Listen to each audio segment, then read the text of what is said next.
Hi friends! So, as we discussed in our previous video, we talked about Aurangzeb, the sixth emperor of the Mughal Empire. So basically, it was the part 7 of all about the Mughals.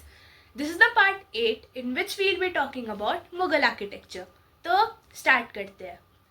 Just to clarify, I hope आपको पता है that Aurangzeb was not the last Mughal emperor. He was the last powerful emperor.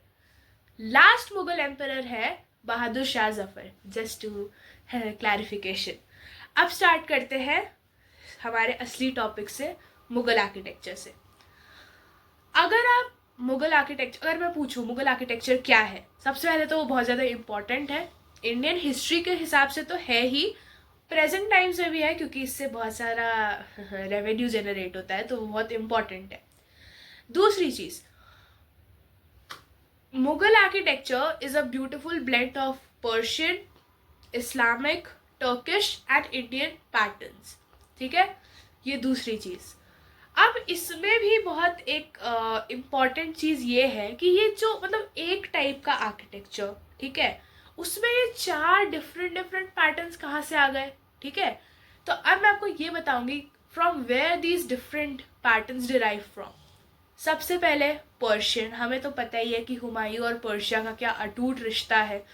Humayun को जब हुमायूं का empire छिन गया था, he went to Persia, तो ऑब्वियस सी बात है पर्शियन पैटर्न्स आ ही गए. सेकेंडली टर्किश डिज़ाइंस नहीं, पैटर्न्स कहेंगे वैसे तो. टर्किश पैटर्न्स की अगर आप बात करें तो हमें ये भी पता है दैट मुगल्स को कितना अच्छा लगता था उनकी मदर का लीनेज. नहीं अच्छा लगता था इनफैक्ट, तो फादर का लीनेज अच्छा लगता था. एंड मतलब जो फादर का लीनेज था, क्योंकि फादर ने टर्की पे रूल किया था, टर्किश डिज़ाइंस भी आ गए. तीसरा Islamic designs. That's very very obvious कि वो तो आ ही जाएगा, बिकॉज जो बेस रिलीजन है पूरे के पूरे मुगल एम्पायर का वो है तो इस्लाम, तो वो भी आना ही था. अब फोर्थ यहाँ पे बात होती है इंडियन पैटर्न्स की. इंडियन पैटर्न मतलब हम लोग तो यार मुगल्स को इंडिया से एसोसिएट करते हैं ना, वो डिफरेंट थोड़ी है. इसका मतलब अब क्या है, मुगल आर्किटेक्चर की अगर आप बात करें तो मुगल्स जो है एक तरीके से ना फॉरेनर ही थे इंडिया में सबसे पहले. क्योंकि जैसे हम किसी भी फॉरेनर को देखते हैं, हमारे लिए सिंपली वो है जो इंडिया से नहीं है. एंड ओरिजिनली मुगल्स भी इंडियंस नहीं है. मुगल्स यहाँ पे रुक गए, या फिर मुगल्स ने इंडिया को इतनी इम्पोर्टेंस दे दी, या इंडिया ने मुगल्स को इतनी इम्पोर्टेंस दे दी कि वो 300 साल तक यहाँ रुक गए. But originally they were not Indians. वो है तो लाइक एक तरीके से उस टाइम के फॉरेनर ही ना इंडिया में.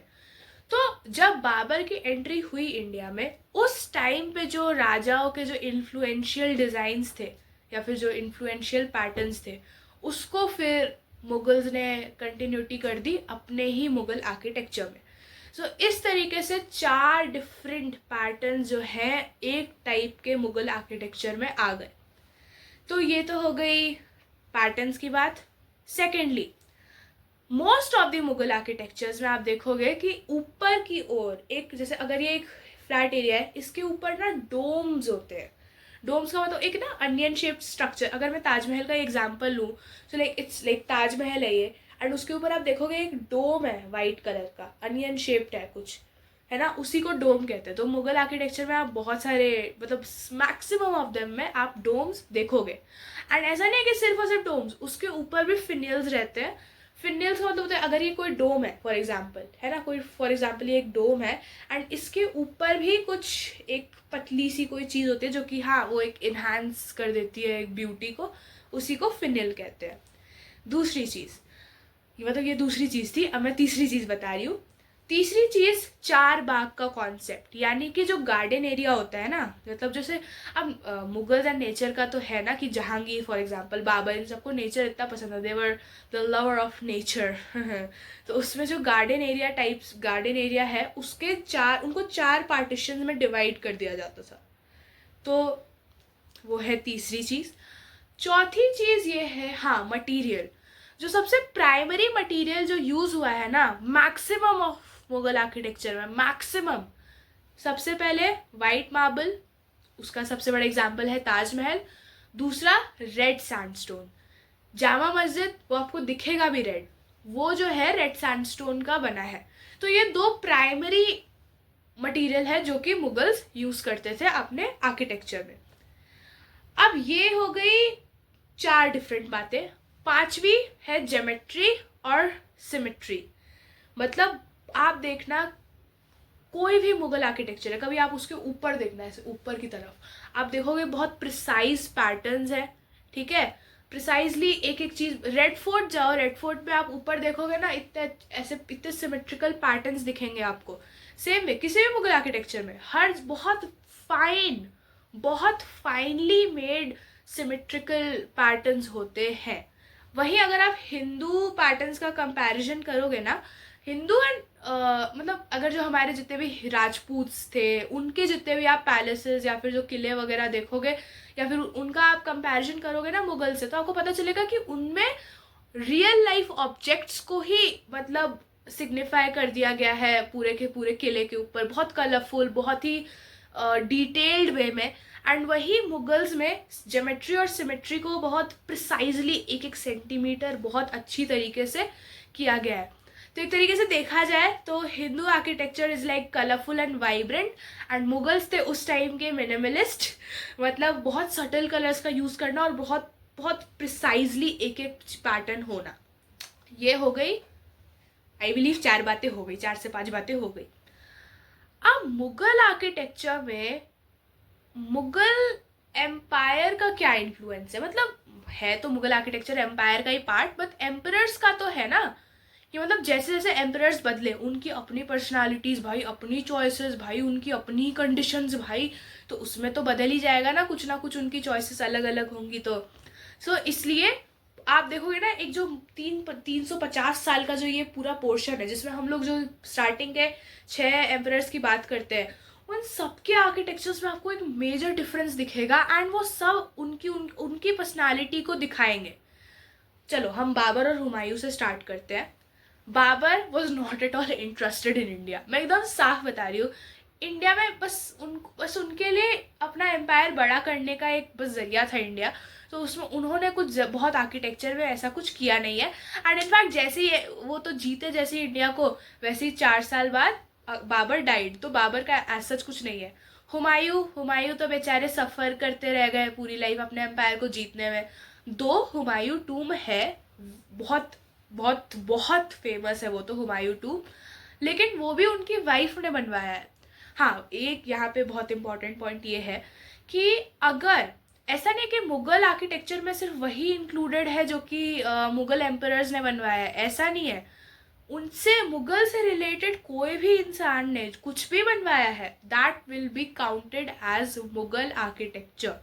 अब जैसे हुमायूं की वाइफ ने बनवाया Humayun tomb, that's a Mughal architecture. वो तो वैसे खैर हुमायूं से रिलेटेड है तो वो तो वैसे भी है। इसका मैं एक दूसरा एग्जाम्पल देती हूँ, तानसेन टूम। तानसेन टूम एक मतलब टूम है ग्वालियर में। तानसेन के बारे में पता है, he was one of the 9 James of Akbar. He was originally एक हिंदू, बट उनका फिर भी टूम बना है। इसके बहुत सेवरल फोकलोर्स हैं, कि कुछ कहते हैं कि उनके एक सूफी सेंट उनके मेंटर थे या फिर उनके गुरु थे, and this shows a deep love between a teacher and a student, है ना। कुछ फोकलोर्स ऐसा कहते हैं। कुछ लोग कहते हैं कि ही कन्वर्टेड इनटू अ मुस्लिम, मतलब या फिर उन्होंने इस्लाम को अपना लिया था, even though he was a ब्राह्मण, ही वॉज अ हिंदू। तो ऐसा फोकलोर्स में ऐसा कुछ क्लियर नहीं है कि उनका टूम एग्जैक्टली उनका टूम क्यों बना हुआ है, even though he was originally a Hindu. But हाँ, 2 चीज़ें हमें पता है, he was a Hindu and उनकी एक टूम है। हाँ, सो ये है। लाइक भाई तानसेन की भी भाई टूम मैंने देखी ग्वालियर में, इट वॉज लाइक वेरी, मतलब बहुत प्रिसाइजली एक चीज़ बहुत अच्छी सुंदर थी। It's not very famous but still, Gwalior को तो तानसेन की नगरी भी कहते हैं ना, एक म्यूजिकल जगह कहते हैं है भी, सच में है। तो एंड इवन तो वो जो सूफी सेंट थे वो भी म्यूजिक ही सिखाते थे आई बिलीव तानसेन को। हाँ, कोई नहीं ना, मतलब एक मुगल आर्किटेक्चर है। तो मतलब मैं ये बताना चाहती हूँ कि any person related to Mughal architecture, any person related to the Mughals, उनका बनवाया हो कुछ भी है वो मुगल आर्किटेक्चर में ही काउंट होगा।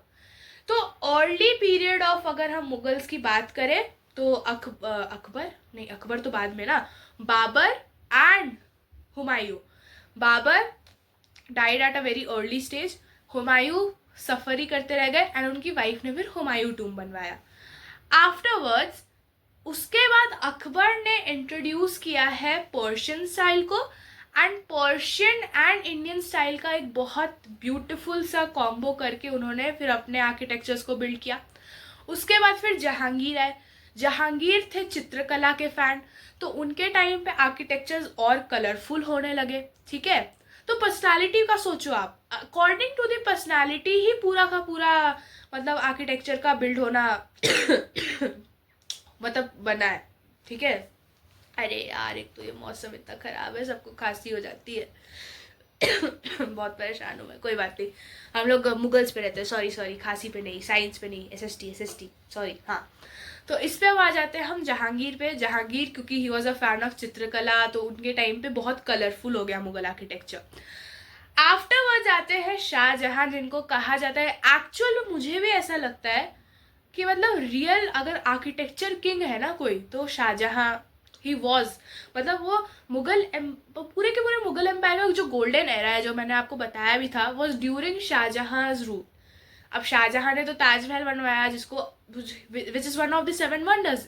एक वजह है जिसके लिए लोग इंडिया को जानते हैं, तो he it is one of the 7 wonders. He is मतलब इट इज़ मतलब यूनेस्को में भी उसको है नाम उसका सब। भाई साहब बहुत ताजमहल इस गजब का, वो मतलब मैं स्पीचलेस हो गई ताजमहल की बात करते करते। ताजमहल वाइट मार्बल से बना हुआ है।